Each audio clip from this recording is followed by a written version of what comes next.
பொன்ராஜ் நேத்து பேசுனது யாராலையும் மனுஷனா இருக்க வேண்டாம், மனசாட்சியெல்லாம் இருக்க வேண்டாம், காது இருந்தாலே போதும். ஒரு ஆதங்கத்தின் வெளிப்பாடு. ஆதங்கத்தின் வெளிப்பாடு எப்படிங்க பண்ணுவீங்க நீங்க? ஊர்ல இருக்கிற பெண்களை எல்லாம் அசிங்கமா பேசிதான் நீங்க ஆதங்கப்படுவீங்களா? நீங்க ஒரு தலைவரோட நின்றீங்களா? அப்ப நீங்க பண்றதுக்கு பேர் என்ன? நீங்க 3 ஆண்கள் மாறி வந்திருக்கீங்க, நீங்க பண்றதுக்கு பேர் என்ன நான் கேட்கட்டுமா?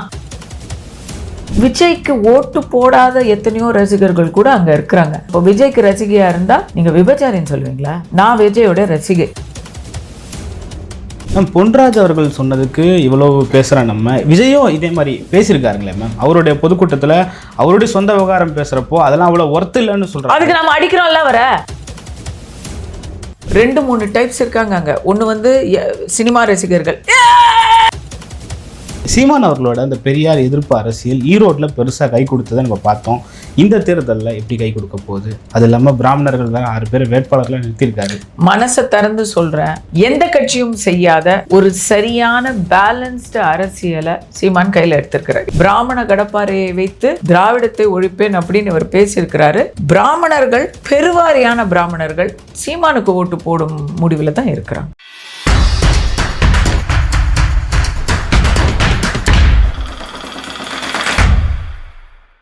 நலம் தரும் நல்லார் சித்த மருத்துவமனை, கிருஷ்ணகிரி, சென்னை. 255 அன்னை திருமண சீர்வரிசை பொருட்கள் 1,29,000 மட்டுமே. தமிழகம் முழுவதும் இலவச டோர் டெலிவரியும் உண்டு. உங்கள் Annai stores and furniture, Guduvancheri, Kallakurichi மற்றும் திருவண்ணாமலை. அறத்தின் வழி நின்று வழிபடுத்த இனத்திற்கான ஒரு ஊடகம் வள்ளுவம். சப்ஸ்கிரைப் செய்து உறுதுணையாகுங்கள், பொருளாதாரம் கொடுத்து பெருந்துணையாகுங்கள். வள்ளுவம் நேயர்களுக்கு வணக்கம். அரசியல் பேசும் நிகழ்ச்சிக்கு உங்களை வரவேற்பதில் மகிழ்ச்சி. என்று நம்மோடு இணைந்திருக்கிறார் நடிகையும் பாஜக நிர்வாகியுமான கஸ்தூரி சங்கர் அவர்கள். வணக்கம் மேம். வணக்கம். நல்லா இருக்கீங்களா மேம்? நல்லா இருக்கீங்களா? நல்லா இருக்கேன் மேம். மேம், தாவேக தலைவர் விஜய் அவர்கள் தேர்தல் ஆரம்பித்து 12 நாளில் ஆயிருக்கு, இன்னும் வெளியே வரல. ஆனால் டிஜிபி அலுவலகத்துக்கு அரசியல் விமர்சகர் பொன்ராஜ் மேலே கேஸ் கொடுத்துருக்காரு. எப்படி அவர் நேரில் வந்து கொடுத்தாரா? தாவேக தலைவர் விஜய் கொடுத்துருக்காரு. அப்படியா? சரி. எப்படி பார்க்கலாம் மேம்? இல்லை, அவர் வந்ததே நம்ம பாராட்டுறோம். என்னைக்காச்சும் விஜய் அவர்கள் வேகமாக ஏதாவது ஒரு நடவடிக்கை எடுத்தாருன்னா அதை நாங்கள் கண்டிப்பாக பாராட்டுறோங்க. ஏன்னா அவரை பார்க்குறதே அபூர்வமாக இருக்குது. ரம்ஜான் பிறை மாதிரி அது எப்படா வருவார் அப்படின்னு காத்துக்கிட்டு இருந்தால் அன்றைக்கி திருவிழா தான் அவர். இல்லை, இன்னும் எதிர்பார்க்குறோம். பட் இது நம்ம பாராட்டுறோம். ஏன்னா பொன்ராஜ் நேற்று பேசுனது யாராலையும் நமக்கு அதுக்கு பெண்ணை பெற்றிருக்க வேண்டாம், மனுஷனாக இருக்க வேண்டாம், மனசாட்சியெல்லாம் இருக்க வேண்டாம், காது இருந்தாலே போதும். மேம், அதை நம்ம இப்படி எடுத்துக்க வேணாம் மேம். அது ஒரு ஆதங்கத்தின் வெளிப்பாடு. ஆதங்கத்தின் வெளிப்பாடு எப்படிங்க பண்ணுவீங்க நீங்க? ஊரில் இருக்கிற பெண்களையெல்லாம் அசிங்கமாக பேசி தான் நீங்கள் ஆதங்கப்படுவீங்களா? நாகரிகமாக ஆதங்கப்பட தெரியாதா பொன்ராஜுக்கு? அப்துல் கலாமுக்கு நீங்கள் ஆலோசகராக இருந்தீங்க, நல்ல காலம். நீங்கள் என்ன ஆலோசனை சொன்னீங்களோ, என்ன கன்றாவியோ. சேர்வாரோட சேர்க்கை சரியில்லை, சமூக குற்றம் அதிகமாச்சுன்னு சொன்னேன்ல, அதுக்கு அவர் தான் முக்கியமான உதாரணம். அப்துல் கலாமுக்கு அவர் உதவியாளராக இருந்திருக்கிறாரு, ஆலோசனை சொல்லியிருக்கிறாருங்கிற ஒரு எப்படிப்பட்ட மனிதர், அப்படிப்பட்டவர் இன்றைக்கி எப்படி ஆயிட்டாரு? ஏன்னா உங்களுக்கு நல்லது கெட்டது தெரியல, ஆபாசமாக பேசுறது திமுகவுடைய பரம்பரை குவாலிஃபிகேஷன். அது நீங்களும் அதே போல் அந்த மாதிரி ஆயிட்டீங்க. நீங்கள் வெற்றிகொண்டான் சிவாஜி கிருஷ்ணமூர்த்தி மாதிரி பேசியிருக்கிறீங்க. நீங்கள் விஜயை அடிக்கணும்னு நீங்கள் வெறியோடு பேசுகிறீங்க. அதில் எப்படி பேசுவீங்க நீங்கள்? விஜய் கருத்தால் அடிங்க, அவர் வரவே இல்லை. இதோ நான் கூட தான் சொல்கிறேன், பனையூர்லேருந்து இன்றைக்கி நேற்று வந்தார், ஆஹா அதை திருவிழாவாக கொண்டாடணும்னு நான் சொல்கிறேன். நீங்கள் அப்படி பேசிட்டு போங்க, நக்களை எடுத்துக்கோங்களே, வேறு எதுவும் கிடைக்கலையா? நான் தெரியும் இப்படி இருந்த ஒரு சமூகம், தமிழ் சமூகம் இப்படி இறங்கிடுச்சு என்ற ஒரு ஆதங்கத்தில் அவருடைய. கரெக்டுங்க, நானும் கூட ஆதங்கப்படுறேன். அந்த பெண் ஒரு வீடியோ போட்டுச்சு. எத்தனையோ 1000 அக்காக்கள் இருக்காங்க, எத்தனையோ 1000 தங்கச்சிங்க இருக்காங்க, ஏன் பொண்டாட்டியாக கூட இருந்துட்டு போகிறோன்னு அந்த பொண்ணு சொல்லிச்சு. அந்த பொண்ணை நான் கூட சிச்சி என்ன இதுக்கு அன்றாவி ஐய அப்படின்னு நான் கூட அருவருப்போடு தான் அந்த வீடியோவை பார்க்குறேன். அதுக்காக ஆயிரக்கணக்கில் இருக்கக்கூடிய தமிழக பெண்களில் விஜயை ஃபாலோ பண்ணுறாங்கங்கிற ஒரே காரணத்துக்காக அவங்க எல்லாரையும் நீங்கள் என்ன வார்த்தை சொல்கிறீங்க? என்னால் அதை இப்போ திருப்பி சொல்ல முடியலல்ல. பாலியல் தொழிலாளி அப்படின்னு நீங்கள் பெண்களை எப்படி அங்கே இருக்கிறது 100ஆக இருக்கட்டும், 1000ஆக இருக்கட்டும், லட்சமாக இருக்கட்டும், எத்தனை பேர் அங்கே ஓட்டு போடுற இதில் இருக்காங்கன்னு எனக்கு தெரியாது. பட் ரசிகர்கள் எத்தனையோ பேர் இருப்பாங்க மேம்.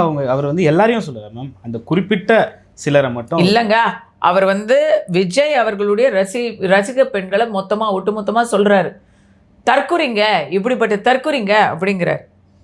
நீங்கள் தற்குறிங்கன்னு சொல்லும்போது யாரும் உங்களை வந்து இது பண்ண போகிறதில்ல. பட் பொதுமைப்படுத்தி ஒரு ஆணாதிக்க மனப்பான்மையோடு அவர் பேசுகிறாரு. நான் ஒன்று கேட்குறேன், பொன்ராஜ் அப்துல் கலாம் கிட்ட இருந்தார். சென்னை டு பொள்ளாச்சி வியா கோயம்புத்தூர் அப்படின்னு பஸ் விடுவாங்க தெரியுமா, வழி கோயம்புத்தூர் அப்படின்னு. அதுபோல் நீங்கள் அப்துல் கலாம் கிட்ட இருந்தவர் இன்றைக்கி எங்கே இருக்கிறீங்க? திமுகவுக்கு சொம்படிச்சிக்கிட்டு இருக்கிறீங்க. எப்படி? வியா மக்கள் நீதி மையம். அப்துல் கலாம்லேருந்து ஆரம்பித்து கமல் மூலமாக நீங்கள் கடைசியில் இங்கே நிதி குரூப்பில் மன்னர் குடும்பத்தில் அடைக்கலமாக இருக்கிறீங்க. நீங்கள் விஜய் அடிக்கணும் முயற்சி. நீங்கள் பண்ணுறதுக்கு பேர் என்ன? நீங்கள் ஒரு கொள்கையில் நின்றீங்களா? நீங்கள் ஒரு தலைவரோட நின்றீங்களா? அப்போ நீங்கள் பண்ணுறதுக்கு பேர் என்ன? நீங்கள் 3 ஆண்கள் மாதிரி வந்திருக்கீங்க, நீங்கள் பண்ணுறதுக்கு பேர் என்ன நான் கேட்கட்டுமா? அருவருப்பா இல்லை? உங்கள் வாழ்க்கையில் நீங்கள் 3 ஆண்களோட நிற்கலை அப்படின்னு நான் சொன்னால் அருவருப்பா இல்லை? எப்படி அவர் அப்படி பேசலாம்? கொள்கை இல்லாத, நேர்மை இல்லாதவங்க மற்றவங்களுடைய ஒரு ஆர்வக்கோளார அவ்வளோ பெரிய வார்த்தையை யூஸ் பண்ணியிருக்கக்கூடாது. அந்த பொண்ணு வந்து தப்புதாங்க அப்படிலாம் பேசக்கூடாது. அதுவும் அருவருப்பான வார்த்தை தான். அக்காவாக இருப்பேன், தங்கச்சியாக இருப்பேன், பொண்டாட்டியாக இருப்பேன்னு சொல்கிறத வந்து நம்ம நியாயப்படுத்தலை. ஆனால் அது ஒரு ஆர்வக்கோளாறு. இன்னொரு பொண்ணு ஒன்று சொல்லுது, எனக்கு விஜய் ரொம்ப பிடிக்கும், என் கணவருக்கும் விஜய் ரொம்ப பிடிக்கும், என்னை கூப்பிட்டா நான் போயிடுவேன் விஜய்கிட்ட அப்படிங்குது. கணவரே அனுப்பி வைப்பாருங்குது. ஏதோ சொல்லிச்சு அப்படி, இந்த பொருள் படம் ஒன்று சொல்லிச்சு. இதெல்லாம் வந்து ரொம்ப ஸ்டூபிட், முட்டாள்னு சொல்லுங்கள். ஆமாம், முட்டாள், அடி முட்டாள்கள். ஆர்வக்கோளாறுன்னு சொல்லுங்கள், லூசுன்னு சொல்லுங்கள். விஜய்க்கு ஓட்டு போடாத எத்தனையோ ரசிகர்கள் கூட அங்கே இருக்கிறாங்க. எல்லா ரசிகைகளும் இப்போ விஜய்க்கு ரசிகையாக இருந்தால் நீங்கள் விபச்சாரின்னு சொல்லுவீங்களா? நான் விஜயோட ரசிகை, நடிகர் விஜய்க்கு நான் ரசிகை. ஆனால் நான் அரசியல் ரீதியாக எனக்கு அவர் மேலே ஒரு பெரிய அபிப்பிராயம் இல்லை. 4 பேர் அவரை நம்புகிறாங்க. கேடு கெட்ட திமுக ஆட்சியை விட விஜய் ஒரு நல்லாட்சி அமைப்பார்னு சிலர் நம்புகிறாங்க. நான் அப்படி நம்பலை. அவருக்கு கட்டமைப்பு இல்லை, அரசியல் அனுபவம் இல்லை, அதெல்லாம் அடுத்தது நம்ம பேசுவோம்.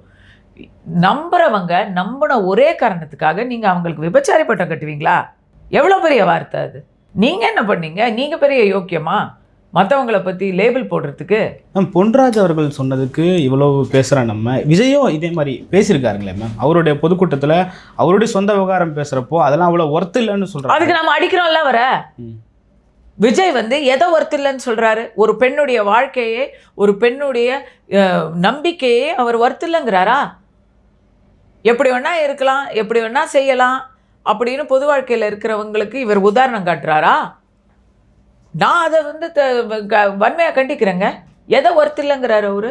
தன் பிரச்சனையை வந்து நீங்கள் பார்த்து நீங்கள் ஹர்ட் ஆகாதீங்க, அது ஏன் பிரச்சனை, அது ஒர்த்தே இல்லை. எப்படி அது அவரோட பிரச்சனை, எப்படி அது ஒர்த்தே இல்லை? பொது வெளியில வந்தாச்சு. நீங்கள் வீட்டுக்குள்ளே நேர்மையாக இல்லாதவர்கள் நாட்டுக்கு எப்படி நேர்மையாக இருப்பீங்கிற கேள்வி வரும். நாளைக்கு இதே மாதிரி ஒர்த்தே இல்லை.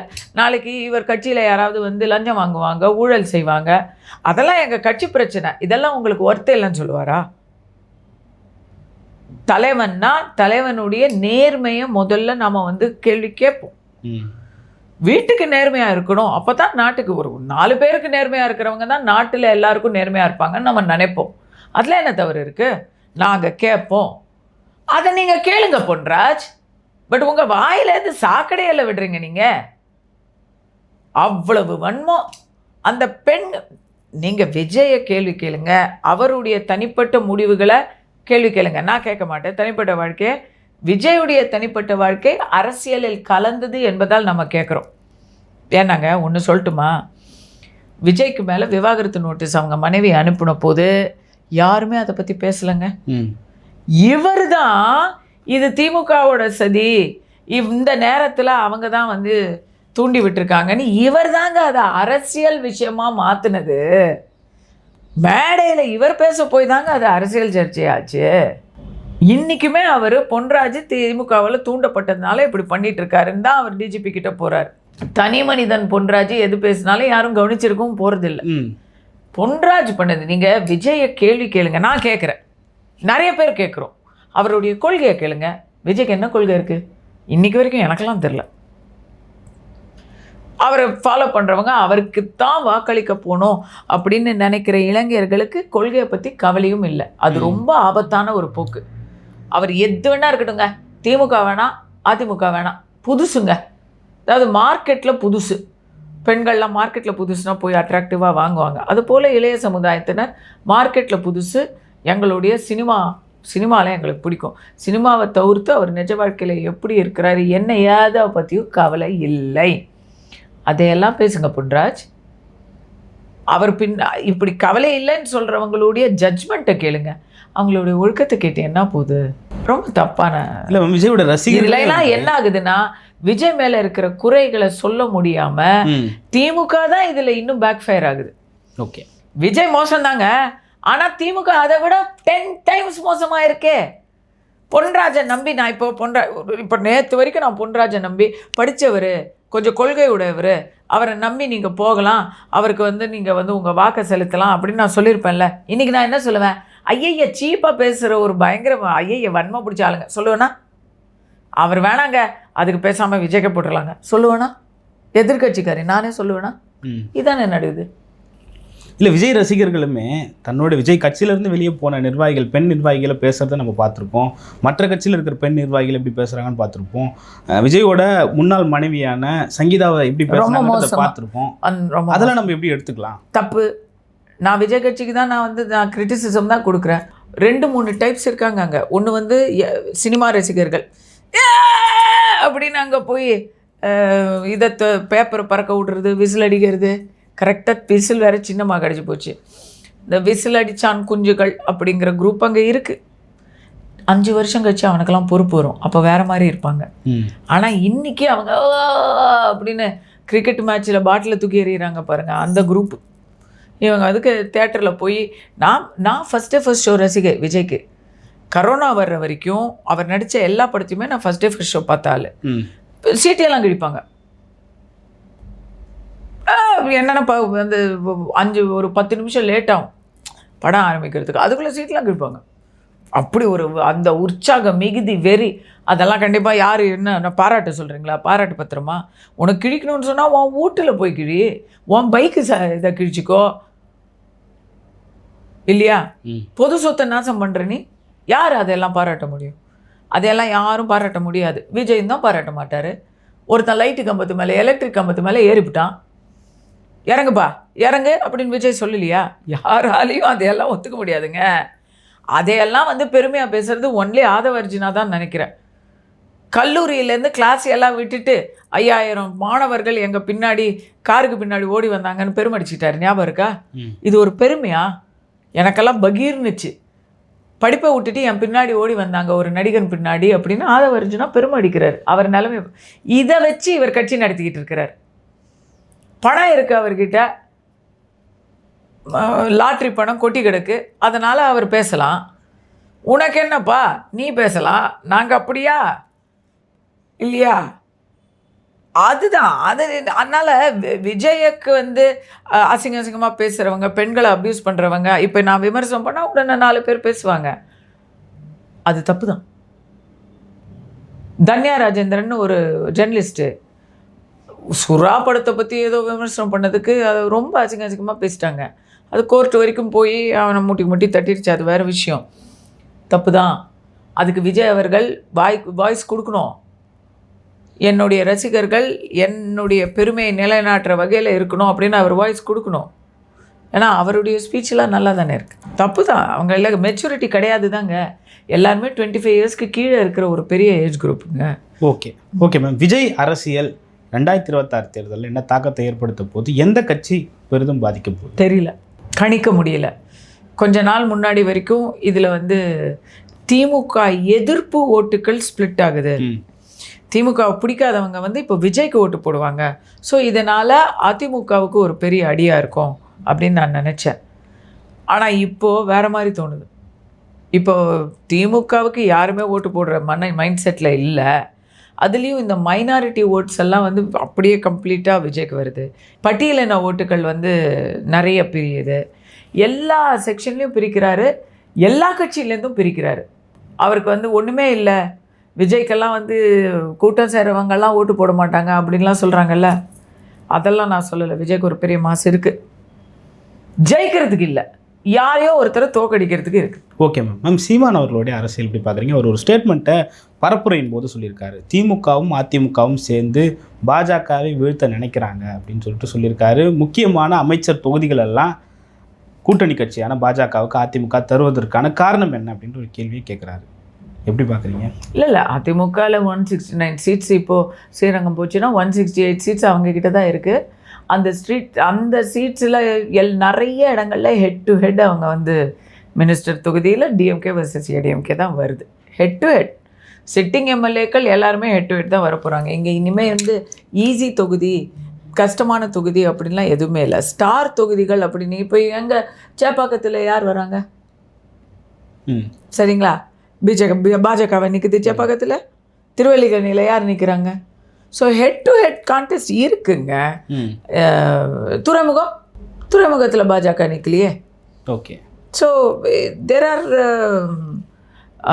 ஐ திங்க் சைதாப்பேட்டில் டிடிவி நிற்கிறாரு, மயிலாப்பூர் இருக்குது, ஆவடி இருக்குது. இந்த மாதிரி வெரி ஃபியூ பிளேசஸ் தான் மினிஸ்டர் தொகுதிகள்னு சொன்னீங்க இல்லையா. ஆவடி வந்து இப்போ சிட்டிங் மினிஸ்டருடைய தொகுதி. திருப்பத்தூரில் பெரிய கருப்பனோட தொகுதியில் பாஜக நிற்கிது. இல்லை, அதான் பாஜகவுக்குன்னு சில ஸ்ட்ரென்த்ஸ் இருக்கும்ல. பெரிய கருப்பன் அவர்களுக்கு எதிராக நிற்கிறதே வந்து உங்களுக்கு ஆச்சரியமாக இருக்குல்ல. திமுகவும் அதிமுகவும் ஏதோ ஒரு உடன்படிக்கை, மறைமுக உடன்படிக்கை இதில் நடக்குது, பாஜகவை வளர விடக்கூடாதுன்னு சொல்லிட்டு அப்படின்னு ஒரு விஷயத்த சொல்லியிருக்காரு. இது ஒரு புது ஆங்கிளில் அவர் சொல்லியிருக்காரு. கொள்கை ரீதியான ஒரு அரசியலை பார்த்தீங்கன்னா பாஜக இன்றைய திமுகவும் இன்றைய அதிமுகவும் ஒன்றுக்கு ஒன்று அதே பாதையிலேருந்து வந்தவங்க தான், அதே புள்ளியிலேருந்து வந்தவங்க தான். ஆனால் பாஜகவுடைய வளர்ச்சியை எந்த டீலாலையும் தடுக்கவும் முடியாது. ஓகே, இந்த தியரிக்காக நான் சொல்கிறேன். அப்படிலாம் இருக்காது. 2 பேரும் சேர்ந்து ஒழிச்சாதான் 2 பேருக்குமே நன்மை. ஓகே. இதை ஏன் நான் சொல்கிறேன்னா, பாஜகவை வந்து சும்மா நாம்கே வாஸ்தே கூட்டணியில் சேர்த்துட்டு ஆனால் நாங்கள் ஏடிஎம்கேவாகவே இருப்போம்னு ஏடிஎம்கே நினச்சா 2024 பார்லிமெண்ட் தேர்தலில் என்ன நடந்ததோ அதுதான் நடக்கும். ஏடிஎம்கேக்கு பாஜக ஓட்டுகள் தேவை, பாமக ஓட்டுகள் தேவை, அமமுக ஓட்டுகள் தேவை. அதே போல் பாஜகவுக்கும் அதிமுக ஓட்டுகள் தேவை. இதில் எந்த மாற்றம் வந்தாலும் பெரிய வெற்றி வராது. வெற்றி வரணும்னு நினச்சா இவங்க வந்து இந்த மாதிரி உள்ளடி வேலைகள் எதுவுமே செய்ய மாட்டாங்க. அப்படிப்பட்ட ஒரு அரசியல் ஸ்ட்ராட்டஜி பண்ண மாட்டார் இபிஎஸ் ஐயான்னு நம்ம நம்புவோம். ஓகே. சீமான் அவர்களோட அந்த பெரியார் எதிர்ப்பு அரசியல் ஈரோட்டில் பெருசாக கை கொடுத்ததை நம்ம பார்த்தோம். இந்த தேர்தலில் எப்படி கை கொடுக்க போகுது? அது இல்லாமல் பிராமணர்கள் வேறு 6 பேர் வேட்பாளர்களை நிறுத்தியிருக்காரு.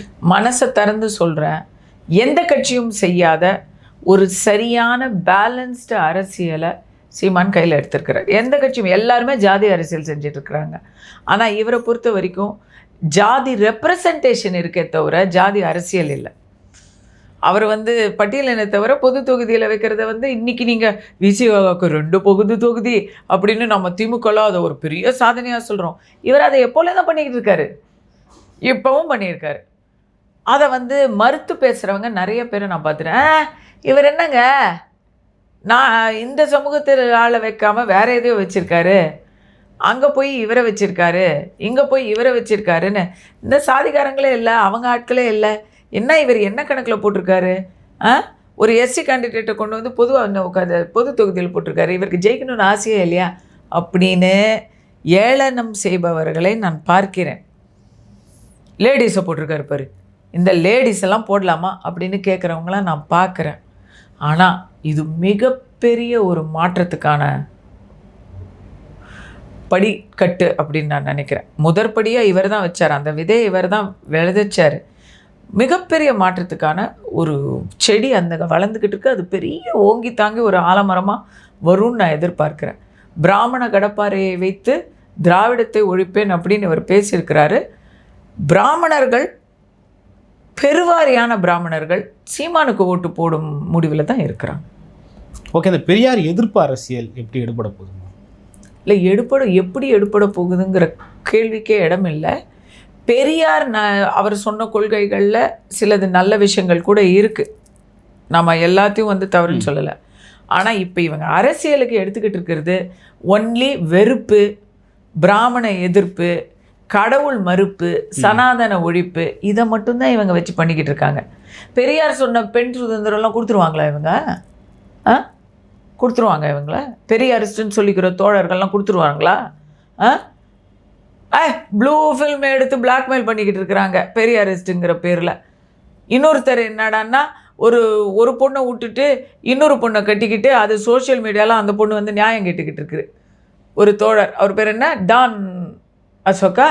இன்னொருத்தர் என்னன்னா மேடை மேலே ஏறி நின்றுக்கிட்டு இதில் உரி தாக்குதல்ல எத்தனை பேர் செத்தாங்க, அவங்க ஜாதியெல்லாம் என்னன்னு கேட்டார். பெரிய மனுஷங்கிற போர்வையில் பேசுகிற பேச்சா இது? இந்திய இராணுவத்தில் யார் யார் எந்த ஜாதி, ஏன் பிராமின்ஸ் யாரும் அதில் வந்து சாகலைன்னு கேட்டார். உண்மை என்னென்னா அதில் வந்து நிறைய பிராமின்ஸுமே வீர மரணம் தன் உயிரை தியாகம் பண்ணியிருக்காங்க. இவர் இங்கே உட்காந்துக்கிட்டு அப்படி போகிற போக்கில் அடிச்சு விடுறது, கண்டாம் பின்னாலும் பேசுறது, இந்த மாதிரி இருக்கிறாங்க. இந்த பெரியாரிஸ்ட்டுங்களால் பெரியார்னு சொன்னாலே மக்களுக்கு வெறுப்பு வருது. பெரியாரிஸ்டா, ஐயோ அவன் வந்து நம்மக்கிட்ட காசு பிடுங்குவான், பெரியாரிஸ்டா வீட்டுக்குள்ளே விட்டுறாத நம்ம பொண்ணை கூட்டிகிட்டு போயிடுவான் அப்படின்னு நினைக்க ஆரம்பிச்சிட்டாங்க. பெரியாருக்கு மிகப்பெரிய அவமானம் பெரியாரிஸ்ட்டுங்க. கோவை ராமகிருஷ்ணன் ஒருத்தர் இருக்கிறார், மேடை ஏறி அவர் வந்து நலத்திட்டங்கள்லாம் பேச மாட்டார்.